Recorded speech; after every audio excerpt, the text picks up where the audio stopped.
So students, अब next video हमारा क्या है? प्रेजेंट इंडेफिनिट टेंस है। ये रूल मैंने पहले लिख दिया है कि जो हमारा टाइम वेस्ट इसमें ना हो और शॉर्ट वीडियो रहे और इंफॉर्मेटिव रहे। अभी जब इंट्रोडक्शन हमने पिछली वीडियो में किया था तो उसमें हमको पता चल गया था कि एक्टिव के सब्जेक्ट को हम पैसिव का ऑब्जेक्ट बनाते हैं और एक्टिव के ऑब्जेक्ट को पैसिव का सब्जेक्ट बनाते हैं। तो इधर आप देखो, एक्टिव के ऑब्जेक्ट को हमने बनाया सब्जेक्ट, एक्टिव के सब्जेक्ट को बनाया हमने ऑब्जेक्ट। और रूल में क्या हुआ, प्रेजेंट इंडेफिनिट टेंस में ही इज़ेमार लग गया। क्योंकि जनरली क्या होता है, ये नेक्स्ट वाला जो रूल होता है, जैसे प्रेजेंट इंडेफिनिट टेंस में इज़ेमार नहीं लगता, प्रेजेंट कंटिन्यूअस में लगता है। तो नेक्स्ट वाले की हेल्पिंग वर्ब उठा लिया, तो ये नेक्स्ट वाला ही कुछ ना कुछ पिक करते रहते हैं। अब देखिए यहाँ पर एक चीज देख लेते हैं कि एक एक्टिव वॉइस का सेंटेंस देख लेते हैं हम पॉजिटिव में। जैसे they create issues at office.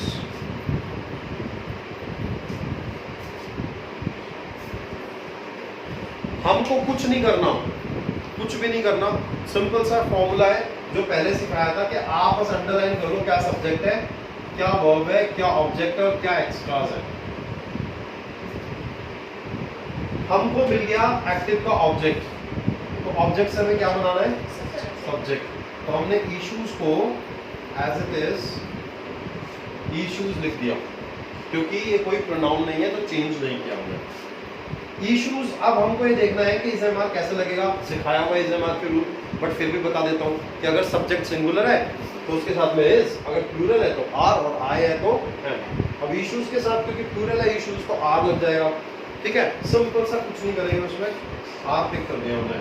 अब वर्ब है क्रिएट, जैसा कि बताया गया हर वर्ब, हर टेंस में जो वर्ब आएगी वो कौन सी आएगी? वर्ब की थर्ड फॉर्म, ये ध्यान रखना है पैसिव वॉइस में। तो क्रिएट को हमने बना दिया क्रिएटेड। अब क्योंकि ट्रांसफॉर्मेशन कर रहे हैं तो बाय भी लगेगा, एक्टिव से पैसिव ट्रांसफॉर्मेशन कर रहे हैं। अब हमें बाय लगा के क्या लगाना होता है? एक्टिव के सब्जेक्ट का ऑब्जेक्ट। तो एक्टिव का सब्जेक्ट क्या था? दे, और दे को भी हमने पिछले वीडियो में पढ़ा था, किसमें चेंज करेंगे? एम में। अब मान लो कि ये तो हो गया पॉजिटिव का, अब नेगेटिव देख लेते हैं एक सेंटेंस।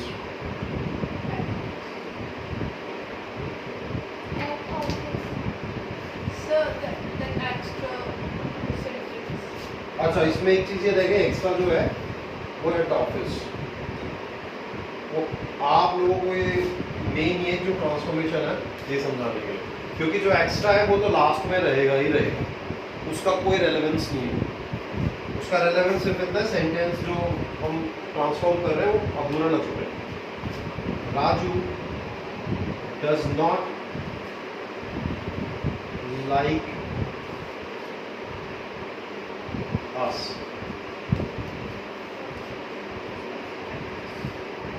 मैं पर्पसली एक प्रॉपर नाउन और एक प्रोनाउन रखूंगा जो कि चेंज करना, कन्वर्ट करना हमको आता है।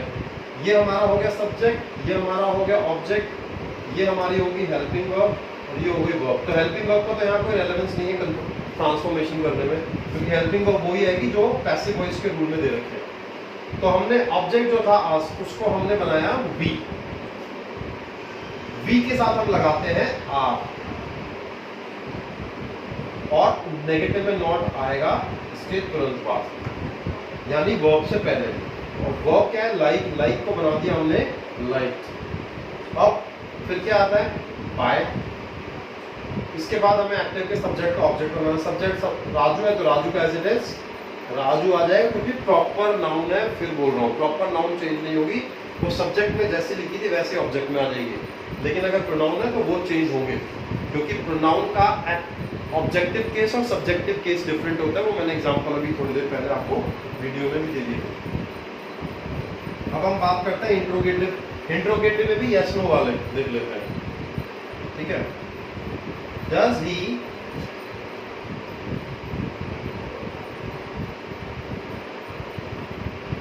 Tell you to study? देखो, अगर वो हम इतना सेंटेंस भी रखें यू तक भी, तो भी पैसिव वॉइस बन जाएगा, ठीक है, तो तुमको क्या करना है कि यहाँ पे हम इसको तो नहीं देखेंगे, सब्जेक्ट देखेंगे, वर्ब देखेंगे और ऑब्जेक्ट देखेंगे। ये हो गया एक्स्ट्रा। ठीक है, अब हमको क्या करना है, फिर वही चीज रिपीट करेंगे। रिपीटिशन करना बोरिंग होता है, लेकिन वही प्रैक्टिस कहलाती है। ऑब्जेक्ट का सब्जेक्ट, तो ऑब्जेक्ट यू है, यू को हम यू में ही चेंज करते हैं, यू को कोई चेंज होता नहीं है रूल के अकॉर्डिंग भी। यू के साथ हम लगाते हैं आर।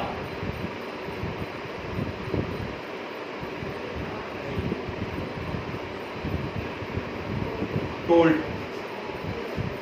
अब इसके बाद एक्चुअली में तो देखो क्या है कि एक थोड़ा सा गड़बड़ कर दिया हमने, क्योंकि ये क्या है, इंटेरोगेटिव है। तो इंटेरोगेटिव में हमको क्या करना चाहिए,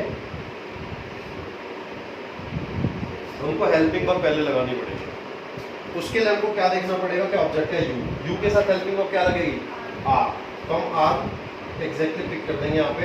are you told by him to study. इसको कई जगह ऐसा भी लिख सकते हैं, are you told to study by him, it's also correct. अगर ये बाय हिम यहां भी चले जाएगा, कई बार ऑप्शन में ऐसे भी आता है, तो वो भी हमारा सही कंसीडर होगा। कहने का मतलब क्या है, जो एक्टिव में सेंस दे रहा है, एक्टिव में जो मीनिंग आ रहा है, पैसिव में उसका मीनिंग चेंज नहीं होगा। ठीक है, ये ध्यान रखना है। अगर ये ध्यान रखेंगे तो हमारे गलती के चांसेस बहुत कम हो जाते हैं एग्जाम्स में। ये तो थे इंट्रोगेटिव का। अब डब्ल्यूएच वाला एक इंट्रोगेटिव देख लेते हैं।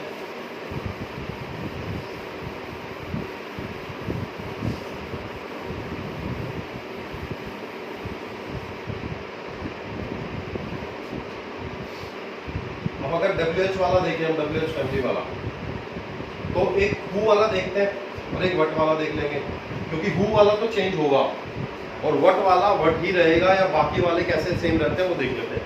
आज की वीडियो में देख लेते हैं, सब जगह सेम ही अप्लाई होगा। जैसे हु डज पे द फी। अब हमको सब्जेक्ट तो नहीं पता है, हमारे लिए तो सब्जेक्ट यही होगा, क्योंकि ये खुद ही पूछ रहा है कौन है, तो हम इसे कोई सब्जेक्ट कंसीडर करेंगे। ये हो गई वर्ब और ये हो गया ऑब्जेक्ट। अब क्योंकि जो सब्जेक्ट है इसको हम ऑब्जेक्ट में कन्वर्ट करते हैं, ऑब्जेक्ट को सब्जेक्ट में कन्वर्ट करते हैं, तो यहाँ पे ट्रिकी क्या हो जाता है, ट्रिकी सिचुएशन ये हो जाती है कि इसको हम लास्ट में ले जा नहीं सकते, क्योंकि इंट्रोगेटिव है। इंट्रोगेटिव में डब्ल्यूएच हमेशा स्टार्टिंग में आता है, लास्ट में कभी नहीं आता। अब लास्ट में कभी नहीं आएगा तो रूल के हिसाब से हु को क्या बनाएंगे हम, बाय हुम। और फी जो है इसके अकॉर्डिंग हमारी हेल्पिंग वर्ब लगेगी। तो फी सिंगुलर है, तो is the fee paid, that's it. कुछ है ही नहीं इसके अंदर। सबसे ज्यादा कंफ्यूजन इसी में होती है कि अगर यही सब्जेक्ट है, इसको ऑब्जेक्ट बनाएंगे तो इसको पीछे ले जाना है क्या, नहीं, क्योंकि अगर इसको पीछे ले जाओगे तो ग्रामेटिकली सेंटेंस गलत हो जाएगा, बाय वो लास्ट में आ ही नहीं सकता। WH वाले जो वर्ड्स होते हैं ये हमेशा बिगिनिंग ऑफ द सेंटेंस आएंगे जब भी इंट्रोगेटिव सेंटेंस होगा। एक और देखते हैं, ये तो हु का कन्वर्जन था, एक और कन्वर्जन देखते हैं।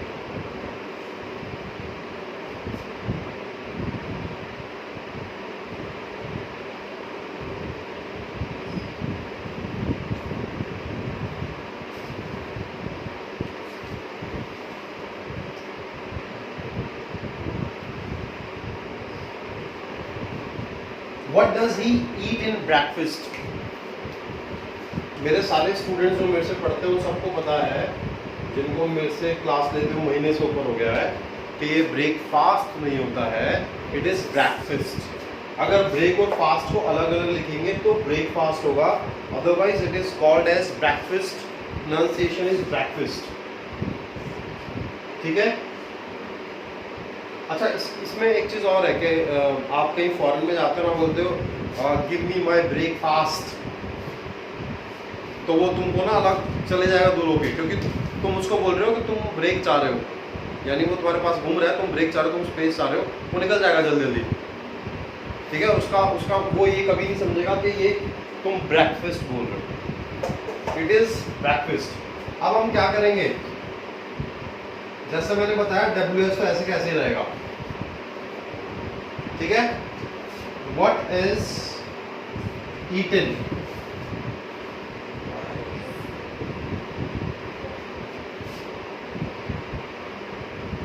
बाय, ये क्योंकि ये सब्जेक्ट था, ऑब्जेक्ट हमारे पास कुछ था नहीं, तो हमने what is eaten by him in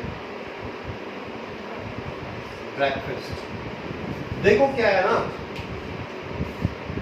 simple सी बात क्या है, तो आपको या तो सब्जेक्ट या ऑब्जेक्ट या दोनों चीजें मिल जाएंगी, आपको सेंटेंस फ्रेम करना आना चाहिए और मीनिंग चेंज नहीं होना चाहिए। What does eat in breakfast का मतलब क्या है, वो नाश्ते में क्या खाता है। अगर मैं ये कर दूं what is eaten by him in breakfast, इसका मतलब है उसके द्वारा नाश्ते में क्या खाया जाता है। बात एक ही है, मीनिंग चेंज नहीं हुआ।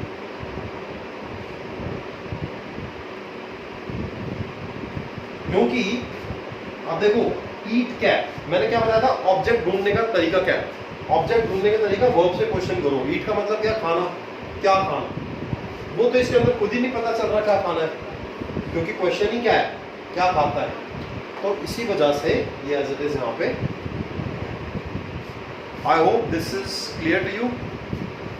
एक एग्जांपल और लेते हैं।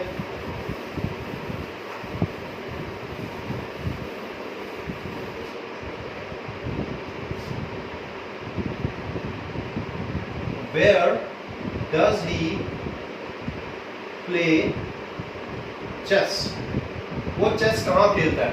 अब इस वाले सेंटेंस में अगर आप देखोगे, क्योंकि देखो मेरे को काफी टाइम हो गया है, तो मेरे को तो बनाते बनाते पता चल गया this is subject, this is object, this is verb. लेकिन आप आइडेंटिफाई कर सकते हो जो तरीके मैंने आपको बताए हुए। तो ऑब्जेक्ट हम पहले ले आएंगे, लेकिन उससे पहले हमें WH को एज इट इज रखना पड़ेगा।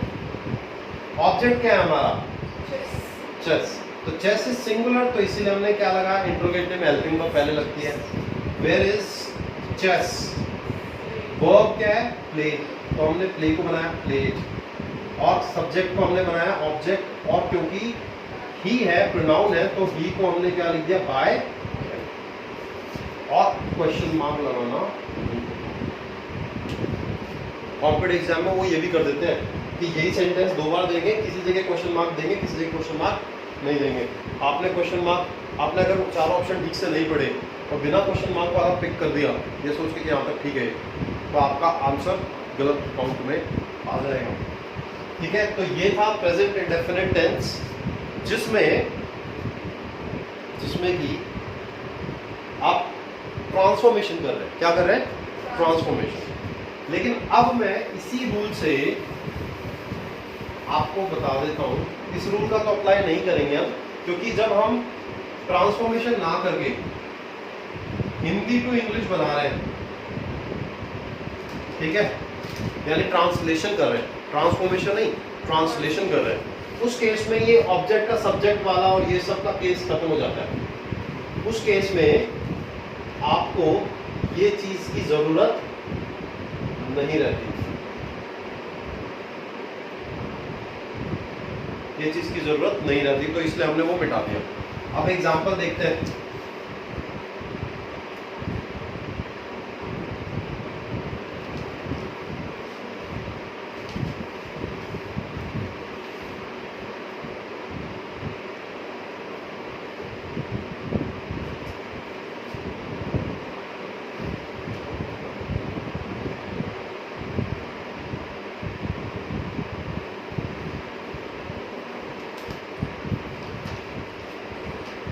रात को भोजन किया जाता है, ठीक है, तो रात का भोजन, रात को भोजन है, रात का भोजन मतलब एक ही है, डिनर, ठीक है।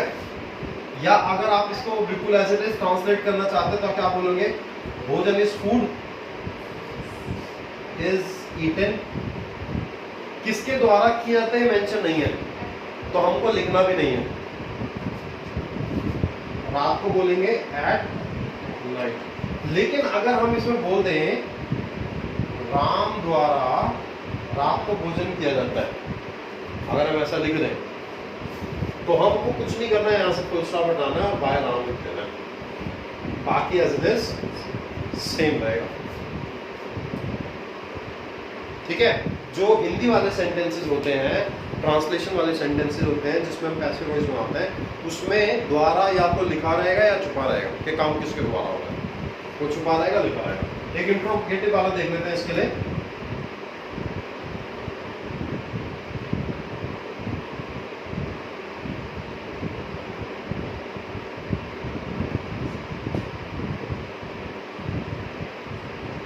पानी किसके द्वारा बर्बाद, ये बर्बाद की स्पेलिंग में थोड़ी गलत लिख रहा हूँ शायद से, बर्बाद ऐसे होता है, किया जाता है। तो किसके द्वारा सीधा सीधा आ जाएगा, bye whom is water wasted। इसमें हमें सब्जेक्ट ऑब्जेक्ट ढूंढने की जरूरत नहीं है, सब कुछ ऑलरेडी गिवन है, पैसिव वॉइस में है। ठीक है। एक और एग्जांपल देखते हैं इसमें।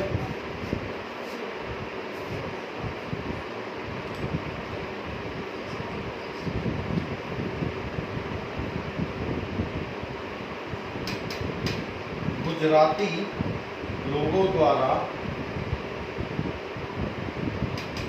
दिन में क्या खाया जाता है। तो ऑब्जेक्ट हमको पता ही नहीं है, तो हम उससे सीधा सा क्या खाया जाता है उसकी इंग्लिश लिखेंगे, what is eaten during the day या ड्यूरिंग लंच, क्योंकि दिन में तो लंच ही होता है ना, बाय द गुजरातीज या बाय गुजराती पीपल भी आप लिख सकते हैं। ठीक है। इतना क्लियर है, इतना समझ आया। तो बस ये टेंस यहीं पे ओवर है, ज़्यादा कॉम्प्लिकेट करने की जरूरत नहीं है। जो बताया उसको अप्लाई करोगे तो इजीली सेंटेंसेस बन जाएंगे, नहीं बने तो आप मुझसे कभी पूछ सकते हैं कमेंट्स में। Thank you so much.